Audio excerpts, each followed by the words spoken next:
Hello everyone, সকলকে welcome জানাচ্ছি আজকের ক্লাসে। আজকে বেসিক্যালি আমরা দেখব জাভাস্ক্রিপ্ট ভেরিয়েবলস অ্যান্ড কনস্ট্যান্ট।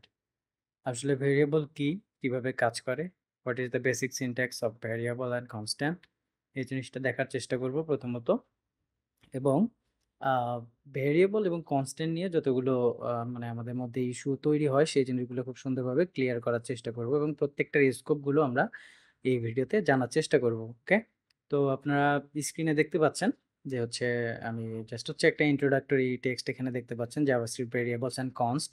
এখানে কনস্ট মানে হচ্ছে কনস্ট্যান্ট।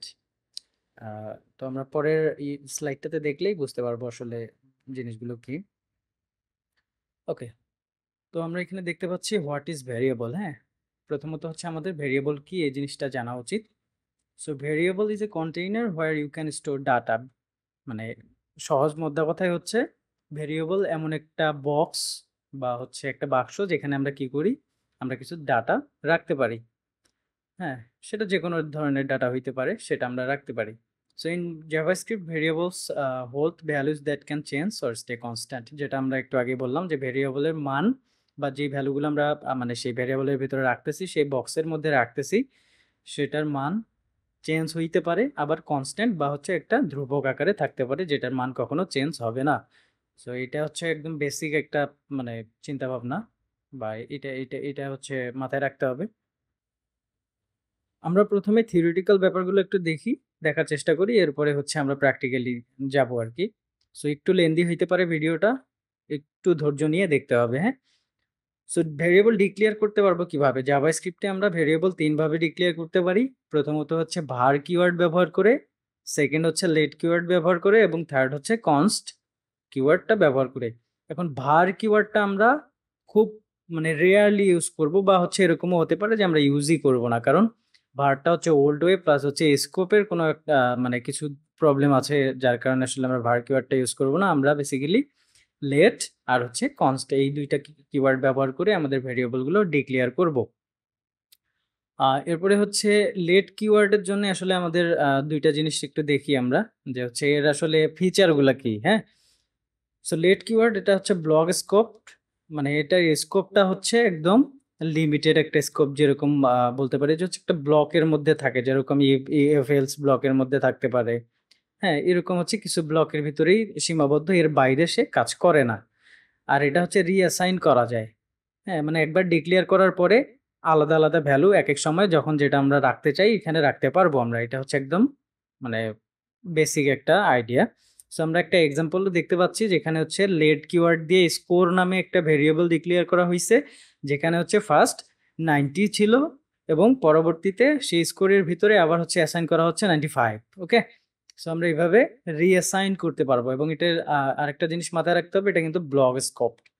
এরপরে হচ্ছে আমরা একটু কনস্ট কিওয়ার্ডটা দেখি, এটাও সেম ব্লক স্কোপ, যেটা একটু আগে বললাম যে হচ্ছে নির্দিষ্ট ব্লকের বাইরে কাজ করে না বেসিক্যালি, এবং এটা রিঅ্যাসাইনও করা যায় না। কনস্ট্যান্টের ক্ষেত্রে সেই মানটা একবার আমি ডিক্লেয়ার করার পরে অ্যাসাইন করে দিছি কোনো একটা মান, সেই মানটা হচ্ছে কখনো চেঞ্জ করার সুযোগ এখানে নাই।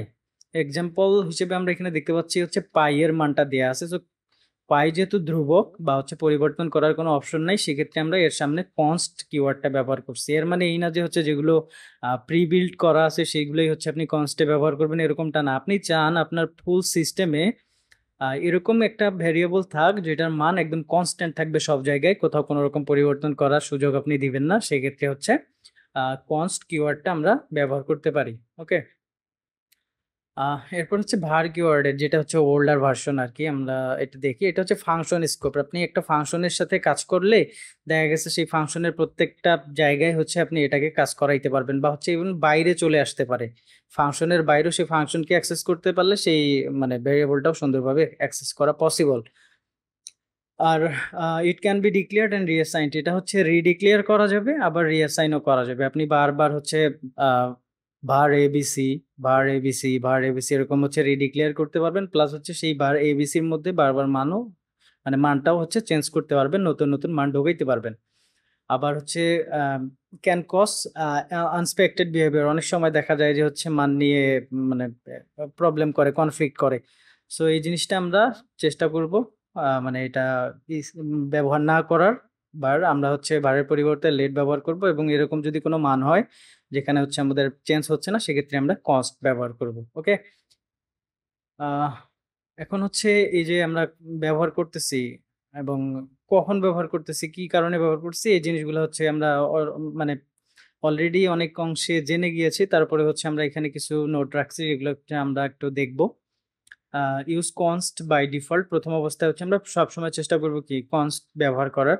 Use let if the value needs to change, মানে হচ্ছে কি ভ্যালুটা যদি কখনো চেঞ্জ হইতে পারে বা করার প্রয়োজন হতে পারে, এরকম যদি আপনার কখনো মনে হয়, সেক্ষেত্রে আপনি লেট ব্যবহার করেন, কোনো সমস্যা নাই। কিন্তু সবসময় চেষ্টা করবেন যে হচ্ছে আপনি কনস্ট ব্যবহার করেন। মডার্ন জাভাস্ক্রিপ্টের যে লাইব্রেরিগুলো আছে সেখানে হচ্ছে আপনি দেখবেন যে ম্যাক্সিমাম টাইম আপনার কনস্ট ব্যবহার করা হচ্ছে। খুব রেয়ারলি হচ্ছে কয়েকটা লেড আপনি দেখতে পারেন চোখে, কিন্তু ভার হয় মানে কোনো রকম ভাবেই হচ্ছে দেখবেন না আর কি। এবং এর কিছু হচ্ছে নেমিং রুল থাকে, হ্যাঁ, এই রুলগুলো ফলো করতে হয় বেসিক্যালি আমাদের। সো নেমিং মানে আমি হচ্ছে লেড কিওয়ার্ডটা ব্যবহার করতেছি, এরপরে আমার যে নামটা থাকবে, ভেরিয়েবলের নামটা থাকবে, এই নামটা দেয়ার কিছু হচ্ছে রুলস রেগুলেশনস আছে, সেগুলো আমাদের মেনটেন করতে হবে। অবশ্যই স্টার্ট করতে হবে লেটার দিয়ে। আপনি যদি কখনো কি বলে আহ, ইয়ে করেন, মানে হচ্ছে কোনো সংখ্যা দিয়ে শুরু করেন, সেক্ষেত্রে কিন্তু সেই নামটা হবে না আর কি, সেটা ভুল হবে, এরর দিবে। সো আপনাকে লেটার দিয়েই আহ, শুরু করতে হবে। এবং আপনি আন্ডারস্কোর দিতে পারেন যদি হচ্ছে মাল্টিপল ইয়ে নিয়ে কাজ করেন, সেক্ষেত্রে হচ্ছে স্পেস দেওয়া যাবে না। নামটা যদি হচ্ছে বড় হয়, 2 ওয়ার্ড 3 ওয়ার্ডের হয়, সেক্ষেত্রে হচ্ছে স্পেস দিতে পারবেন না, তবে হচ্ছে আন্ডারস্কোর ব্যবহার করতে পারবেন। আর হচ্ছে নয়তো ডলার সাইন ব্যবহার করতে পারবেন, এর বাইরে হচ্ছে বাকিগুলো ব্যবহার করার অনুমতি নাই। নো স্পেস, এটা তো দেখলাম আমরা, স্পেস দেওয়া যাবে না। এবং কেস সেন্সিটিভ, কেস সেন্সিটিভ কি, আপনি যা লিখছেন সেটাই তার নাম, এর বাইরে আপনি যদি হচ্ছে ক্যাপিটালাইজ করেন বা হচ্ছে স্মল লেটারে লিখেন, সেটা সেম জিনিস না। যেরকমটা আমরা এখানে যদি একটু তাকাই, আমরা দেখতে পাবো যে হচ্ছে স্মল লেটারের নেম আর হচ্ছে ক্যাপিটালাইজ করা হচ্ছে নেম, যে ওয়ার্ড, এই দুইটা কিন্তু সেম না। সো জাভাস্ক্রিপ্টে ভ্যারিয়েবলের ক্ষেত্রে এই দুইটা সেম না, কেস সেন্সিটিভ, এই জিনিসটা হচ্ছে মাথায় রাখতে হবে। সো বেস্ট প্র্যাকটিস হয় কি, আমরা যদি মাল্টিপল ওয়ার্ড হয় আমার যে আহ, মানে ভ্যারিয়েবল নাম, সেটা যদি হচ্ছে মাল্টিপল ওয়ার্ডের হয়, সেক্ষেত্রে আমরা কি করব, ক্যামেল কেস দিয়ে করার চেষ্টা করবো। আরো অনেকগুলো আছে, কাবাব কেস আছে, আরো অনেক কয়েকটা মানে কেস ইউজ করা যায়। সো আমরা প্রাথমিক অবস্থায় হচ্ছে মানে ক্যামেল কেসের ব্যাপারটা মাথায় রাখি, এটা হচ্ছে বেস্ট প্র্যাকটিস। সো আমরা ক্যামেল কেস লিখবো কিভাবে, একটা ওয়ার্ড শুরু হচ্ছে, সে মানে সেই ওয়ার্ডটা যেখানে শেষ হচ্ছে, পরের ওয়ার্ডটা ক্যাপিটাল লেটার দিয়ে শুরু হবে। সো এইভাবে আমরা মানে এটা হিউম্যান রিডেবল, মানুষও বুঝতে পারতেছে, প্লাস হচ্ছে আপনার যে ভ্যারিয়েবল নাম সেটাও কিন্তু ভ্যালিড হবে। ওকে, কিছু সিম্পল প্রোগ্রাম আমরা দেখি, স্যাম্পল প্রোগ্রাম, সেগুলো দেখলে হয়তো বা আমাদের ক্ষেত্রে মানে অনেকগুলো ব্যাপারগুলো সহজ হয়ে যাবে। সো এখানে দেখতে পাচ্ছি হচ্ছে একটা মাই নেম নামে ভ্যারিয়েবল আছে, যেটা হচ্ছে কনস্ট দিয়ে আমরা ডিক্লেয়ার করছি বেসিকলি। এবং এখানে একটা মান রাখা হচ্ছে বা ভ্যালু রাখা হচ্ছে, একটা ডেটা রাখা হচ্ছে, যেটা হচ্ছে কি হাসান, একটা স্ট্রিং। এবং আমি ফার্স্ট ক্লাসে বলছিলাম জাভা স্ক্রিপ্টে আপনার আলাদা করে হচ্ছে ডাটা টাইপ ডিক্লেয়ার করতে হয় না, যদিও আমাদের ডাটা টাইপগুলো জানা উচিত, আলাদা করে ডিক্লেয়ার করতে হয় না। মানে হচ্ছে যে এটা স্ট্রিং, এটা বুলিয়ান, বা এটা ইন্টিজার, এটা ফ্লোট, এটা ডাবল, এরকম করে আলাদা আলাদা করে ডিক্লেয়ার করে দিতে হয় না। তবে হচ্ছে কিছু সিম্বল আমরা ইউজ করে হচ্ছে এই স্ট্রিং গুলাতে আলাদা করি, যেরকম হচ্ছে সিঙ্গেল কোটেশন, ডাবল কোটেশন দিয়ে স্ট্রিং গুলো থাকে, ক্যারেক্টার থাকে। আর বাকিগুলো হচ্ছে ইন্টিজার বা ফ্লোটের আন্ডারে ডিরেক্টলি লিখে দিলে সেটা ইন্টারপ্রেটার ধরে নিতে পারে। এরপরে যেরকমটা দেখতে পাচ্ছি লেট মার্কস, এখানে মার্কস হচ্ছে 88, মানে মার্কস হচ্ছে আমার ভেরিয়েবল এবং তার ভ্যালু হচ্ছে 88। এখানে কনসোল লক করা হয়েছে, যেটা হচ্ছে গতদিন আমরা ফার্স্ট কোডে আমরা দেখে ফেলছিলাম যে কিভাবে আমরা কনসোলে লক করতে পারি বা হচ্ছে রাইট করতে পারি কনসোলে। রান টাইমে কিভাবে মানে রান করতে পারি কোড, আবার হচ্ছে সার্ভার সাইড না করে যদি হচ্ছে ক্লায়েন্ট সাইডে আমরা করতে চাই, সেক্ষেত্রে ব্রাউজারের মাধ্যমে কিভাবে করতে পারি, এই জিনিসটাও কিন্তু আমরা দেখেছিলাম। ওকে, সো এই ছিল মোটামুটি থিওরিটিক্যাল ব্যাপার স্যাপার। তারপরে হচ্ছে আপনাদের জন্য কিছু টিপস রাখছি আমি, এই জিনিসটা দেখেন। সেটা হচ্ছে আপনি সবসময় প্রিফার কনস্ট হোয়েন পসিবল, আমি প্রিফার করি বেসিক্যালি হচ্ছে আপনি কনস্ট ব্যবহার করেন। আর হচ্ছে ইউজ মিনিংফুল নেমস, আপনি ভেরিয়েবলের যে নামগুলা দিচ্ছেন সেগুলো হচ্ছে মিনিংফুল নাম দেন, যাতে করে আপনার কাজের সুবিধার্থে আপনি যে কোনো সময় সেগুলোকে মডিফাই করতে পারেন বা খুঁজে বের করতে পারেন। এবং আবারও বলতেছি, সবসময় যে হচ্ছে ভার ব্যবহার না করতে, এবং সবসময় চেষ্টা করবেন যে হচ্ছে ক্লিন অ্যান্ড রিডেবল কোড লেখার। এতে করে আপনার জন্য সুবিধাজনক হবে, পরবর্তীতে মেইনটেনেন্সের জন্য যদি হচ্ছে কোনো কাজ করা লাগে, সেক্ষেত্রে সেটা খুব সুবিধাজনক হবে আর কি। সো আমরা থিওরিটিক্যাল ব্যাপার-স্যাপার তো সব দেখলাম। আমরা হচ্ছে এখন ইয়েতে চলে যাই আর কি। কি বলে? প্র্যাকটিক্যালে চলে যাই। সো এই ফোল্ডারটাকে হচ্ছে আমি ভিজুয়াল স্টুডিও কোডে ওপেন করে নিচ্ছি। আচ্ছা, গতদিন আমরা দেখছিলাম ভিজুয়াল স্টুডিও কোডের কি বলবো? আউটলুকটা ফার্স্টে এরকম থাকে। সো আমাদের কাজ হচ্ছে কি এখানে প্রথম অবস্থায় একটা মানে আমি গতদিনও এটা বলছিলাম যে হচ্ছে আমরা রান টাইম দিয়ে সবগুলা রান করে দেখব কোডগুলা বেসিক্যালি। সরি। সো আমরা রান টাইম দিয়ে দেখব মানে হচ্ছে আমাদের নোটজেস এর মাধ্যমে কোডগুলা রান করে দেখব। সো আমরা এখানে হচ্ছে একটা ফাইল নিব index.js নামে। সো এমটি একটা একদমই একটা ফাইল আছে যেখানে কোনো ধরনের কোনো কোড নাই। আমরা হচ্ছে যেহেতু ফার্স্ট কোড আমরা লিখছি সো আমরা প্রাথমিক ব্যাপারগুলো আমি জানি বা হচ্ছে আমরা জানি এটা আমি ধরে নিচ্ছি। সো এখানে আমাদের প্রথম কাজ হচ্ছে আমরা একটা কনসোল লগ করব, কোনো কিছু একটা কনসোল লগ করব। সো এটা কিভাবে করব? মানে একটু ঝালাই করে নিই আরকি পিছনের দিনের যে কাজগুলো সেগুলো হচ্ছে একটু ঝালাই করে নিই। এবং আমি এখানে হচ্ছে হ্যালো ওয়ার্ল্ড একটা স্ট্রিং দিচ্ছি এবং এটাকে রান করতে গেলে আমি কি করব? আমাকে হচ্ছে কি একটা টার্মিনাল ওপেন করতে হবে। সেখান থেকে হচ্ছে নোড দিয়ে কোডটা রান করতে হবে। সো আমরা কি করতে পারি? এখান থেকে আ নিউ টার্মিনাল ওপেন করতে পারি। আবার আমরা চাইলে কিবোর্ড থেকে কন্ট্রোল জে প্রেস করলে হচ্ছে কি হবে? আমার নতুন একটা টার্মিনাল ওপেন হয়ে যাবে। সো এখন আমার কাজ হচ্ছে কি আমরা এভাবেও নোট লিখতে পারি, আবার হচ্ছে এভাবেও নোট লিখতে পারি। এটাতে কনফিউশনের কোনো কিছু নাই। সো আমি নোট লিখছি এভাবে এবং আমার ফাইলের যে নাম সেটা হচ্ছে আমি দিয়ে দিচ্ছি index.js এবং এন্টার করলেই দেখেন আমার যে প্রোগ্রামটা ছিল সেটা কিন্তু রান করে গেছে বা এক্সিকিউট হচ্ছে। এটা আর কোনো সমস্যা মনে হচ্ছে না আরকি এখন পর্যন্ত। সো আমাদের আজকের কাজ হচ্ছে কি ভেরিয়েবল নিয়ে কথা বলা। সো ভেরিয়েবল এরকম একটা জিনিস যেটা অলরেডি আমরা আলোচনা করছি। সেটা হচ্ছে একটা বক্স যেখানে আমরা ভ্যালু রাখতে পারি। সো প্রথম অবস্থায় আমরা সিনট্যাক্স এর কথা ভুলে যাই। আমি ধরেন হচ্ছে একটা বক্স নামে বক্স নিচ্ছি এবং এটার ভিতরে আমি কোনো একটা ভ্যালু রাখতে চাই। আপাতত এরর দেখাইতে পারে আমার এক্সটেনশনের জন্য। এটা নিয়ে ঘাবড়ানোর কিছু নাই। সো ধরেন আমি বক্সের ভিতরে কি রাখবো? আমি এখানে হচ্ছে বক্স 1 দিলাম।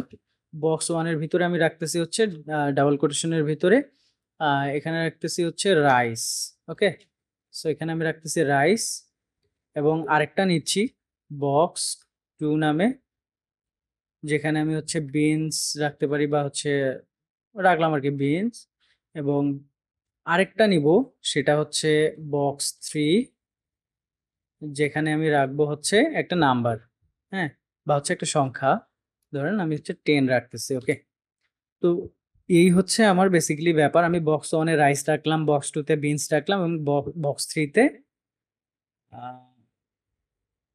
আচ্ছা বক্স 3 তে হচ্ছে আমি রাখতেছি কি 10 একটা নাম্বার। এখন কথা হচ্ছে এগুলো তো আমি ডিরেক্টলি আমার মতো করে লিখতেছি কিন্তু প্রোগ্রামটা যখন এক্সিকিউট করতে যাবে তখন হচ্ছে ইন্টারপ্রেটার বা কম্পাইলার যাই বলেন না কেন সে হচ্ছে আসলে বোঝার চেষ্টা করবে এই জিনিসগুলো কি। সো এই জিনিসগুলো আসলে কি এবং কিভাবে কাজ করতেছে এই জিনিসটা ইন্টারপ্রেটার বা হচ্ছে আপনার কম্পাইলার কিভাবে বোঝে যে তার কিওয়ার্ড কিছু থাকে, রিজার্ভড কিওয়ার্ড থাকে, সেই কিওয়ার্ডগুলো ব্যবহার করে সে বুঝতে পারে আসলে যে হচ্ছে এই জিনিসটা ভ্যারিয়েবল, এই জিনিসটা ফাংশন এরকম কিছু, হ্যাঁ? তো আমাদের মতো করে তো আমরা বক্সগুলা সাজাইছি। এখন আমাদের কাজ হচ্ছে এগুলাকে ভেরিয়েবলে তৈরি করা। সো ভেরিয়েবলে নিয়ে যাওয়ার জন্য এক্সট্রা কোনো কিছুই করতে হবে না। আপনি জাস্ট হচ্ছে সামনে ব্যবহার করবেন কি লেট, ওকে? সো আমি প্রথমে ডিক্লেয়ার করলাম লেট বক্স 1 এবং মানে ডিক্লেয়ার করার সাথে সাথেই হচ্ছে কি একটা ভ্যালু অ্যাসাইন করে দিচ্ছি। সো এটাকে বলে ডিক্লেয়ার। এই পর্যন্ত লিখে যদি আপনি বাদ দেন, কোনো কিছু না লিখেন সেটা হচ্ছে ডিক্লেয়ার এবং যখন মানে সমান চিহ্ন দিয়ে দিবেন তখন সেটা হচ্ছে কি অ্যাসাইন করা। এবং বক্স 2 এর ক্ষেত্রেও সেম জিনিস রাখবো লেট বক্স 2 বিনস এবং লেট বক্স 3 ইকুয়াল টু 10। এই হচ্ছে আমার আ মানে ভেরিয়েবল আরকি। এটা এখান থেকে হচ্ছে আমি একটা কনস্টেও নেই আরকি। কনস্ট বক্স 4 আমি এখানে দিয়ে দিচ্ছি হচ্ছে 20, ওকে? এই হচ্ছে ব্যাপার। মানে আমি লেট দিয়েও নিতে পারি, কনস্ট দিয়েও নিতে পারি। সো যখন আমি লেট বক্স 1 লিখতেছি এটা কি হচ্ছে আমার ডিক্লেয়ার করা হচ্ছে যে বক্স 1 হচ্ছে কি একটা ভেরিয়েবল এবং ইকুয়াল এর পর হচ্ছে রাইস দিচ্ছি। এটা আমার কি হয় অ্যাসাইন করা। সো আমরা একসাথে ডিক্লেয়ার এবং অ্যাসাইন করতে পারি, আবার চাইলে আলাদা করেও ডিক্লেয়ার এবং অ্যাসাইন করতে পারি। কিরকম? ধরুন হচ্ছে এখানে আমি লিখলাম লেট এ, এই পর্যন্ত শেষ, আর কিছু লিখি নাই, জাস্ট হচ্ছে কি আমি ডিক্লেয়ার করে রাখছি। এখন আমি আবার যখন হচ্ছে অ্যাসাইন করতে যাব এ ইকুয়াল টু আমি দিচ্ছি হচ্ছে 50, এরকম যদি হয় সেক্ষেত্রে হচ্ছে আমার কি হইলো, প্রথমে আমি ডিক্লেয়ার করছি এই জায়গায় 5 নাম্বার লাইনে আপনারা দেখতে পাচ্ছেন আমি ডিক্লেয়ার করছি, এবং 6 নাম্বার লাইনে এসে কিন্তু আমি অ্যাসাইন করছি। সো এভাবেও আপনারা ভেঙে ভেঙে করতে পারেন। আবার হচ্ছে এট এ টাইম আমি ডিক্লেয়ার করব প্লাস আমি মান বা ভ্যালু বা ডেটা অ্যাসাইনও করতে পারি। সো এইটা হচ্ছে বেসিক্যালি আমাদের ভেরিয়েবলস এবং কনস্ট্যান্টের ব্যাপারগুলো। এখন এগুলো বানায় রাখলাম, আমি বক্সের ভিতরে বানায় রাখলাম। এখন বক্সের ভিতরে কি আছে কখনো যদি এটা আমার জানার প্রয়োজন হয়, আমার অবশ্যই সেগুলোকে অ্যাক্সেস করা মানে প্রয়োজন হতে পারে। বললে ভুল হবে। বেসিক্যালি আমাদের আ যে জিনিসটা আমার সিস্টেমে রাখতেছি বা আমার অ্যাপ্লিকেশনে রাখতেছি সেটা কোথাও না কোথাও গিয়ে তো কাজে লাগবে বা হচ্ছে কাজে লাগাতে হবে। যার কারণেই তো আমরা ভেরিয়েবল গুলো তৈরি করছি বেসিক্যালি। সো সেই জিনিসটাকে আমরা নানাভাবে মানে ফেস করতে পারি, আর নানাভাবে হচ্ছে মানগুলা বের করে আনতে পারি, অ্যাসাইন করতে পারি অন্যান্য কোনো এলিমেন্টের। কিন্তু আমরা বেসিক্যালি মানে এখন যেটা প্র্যাকটিস করব সেটা হচ্ছে, যেহেতু আমাদের হাতে অন্যান্য কোনো কিছু আপাতত নাই বা আমরা জানি না, সেক্ষেত্রে আমরা সব কনসোলে লক করে দেখার চেষ্টা করব আরকি। সো আমি যদি হচ্ছে console ডট লগ, এবং আমার যে না, আমি হচ্ছে বক্স 1 টাকে এখানে দেখতে চাই। সো বক্স 1 আমি যদি এখানে দেই এবং এটাকে সেভ করি, সবসময় মাথায় রাখবেন হচ্ছে আপনি আ যতবার কোনো কোড লিখছেন বা কোড এডিট করতেছেন, সবসময় চেষ্টা করবেন যে হচ্ছে সেভ করতে। আমি হয়তোবা এখান থেকে এখানে এসে এভাবে সেভ করতেছি না, কিন্তু কিবোর্ড থেকে কন্ট্রোল এস দিয়ে আমি কিন্তু সেভ করে নিচ্ছি। সেভ করে নেওয়ার পর আপনি আপনার টার্মিনালে আসেন। টার্মিনালে আসার পর সেম জিনিসটা আগে যেটা লিখছিলাম, নোট index.js এরকম করে লিখে যদি এন্টার করেন, সো দেখেন আমি এখানে কিন্তু রাইস লেখাটা দেখতে পাচ্ছি। যেহেতু আমি এখানে কনসোলে লক করছি কোনটা, বক্স 1। সো আমরা একটু উপরের দিকে যাই। এখানে দেখেন আমার বক্স 1 এ কিন্তু রাইস আছে, যার কারণে আমরা এখানে রাইস দেখতে পাচ্ছি। এখন আমি বক্স 2 যদি লক করি এবং সেভ করি, সেভ করে হচ্ছে আবার সেম জিনিসটা আ এক্সিকিউট করার চেষ্টা করি, সেক্ষেত্রে দেখেন আমার বক্স 2 এর ভিতরে যেটা ছিল বিনস, সেটা কিন্তু এখানে রান করছে। সো আমরা বুঝতে পারছি হচ্ছে আমাদের ভেরিয়েবল কি এবং কিভাবে কাজ করে, এবং ভেরিয়েবল বেসিক্যালি হচ্ছে কিসের জন্য আমরা ব্যবহার করি। এই জিনিসটা আপনাদের কাছে মানে আমার মনে হয় যে এখন সহজ মনে হবে। ভিডিওটা লেন্দি হচ্ছে, যার কারণে আমি আবারও সরি বলে নিচ্ছি, এবং মানে দুঃখ প্রকাশ করছি যে হচ্ছে এই টপিকগুলো এরকম সেনসিটিভ যে হচ্ছে আমি ভেঙে ভেঙে করতে গেলে দেখা গেছে যে অনেক ক্ষেত্রে আপনাদের ইন্টারাপ্ট হতে পারে, যার কারণে হচ্ছে আমি এট এ টাইম সবগুলো দেওয়ার চেষ্টা করছি। একটু ধৈর্য সহকারে দেখে নিবেন। আর স্কোপের যে ব্যাপারটা ছিল, আপাতত যেহেতু আমরা কোনো ব্লক জানি না, মানে আমরা এফএলস এর যে কন্ডিশনাল স্টেটমেন্টস যেগুলো আছে, কন্ডিশনালের ব্যাপার-স্যাপার বা হচ্ছে ফাংশনাল ব্যাপার-স্যাপার সেগুলো এখনো জানি না। যার কারণে হচ্ছে আমি সেদিকে যাচ্ছি না। আপাতত হচ্ছে আমাদের মানে ভেরিয়েবল কি, কনস্ট্যান্ট কি, ভেরিয়েবল কিভাবে কাজ করে, ভেরিয়েবলের মধ্যে কিভাবে ডিক্লেয়ার করতে হয়, কিভাবে অ্যাসাইন করতে হয়, রিঅ্যাসাইন করা যায়। আবার বক্স 2 এর ক্ষেত্রে যে রিঅ্যাসাইন এর ব্যাপারটা আমি আরেকটু দেখাই।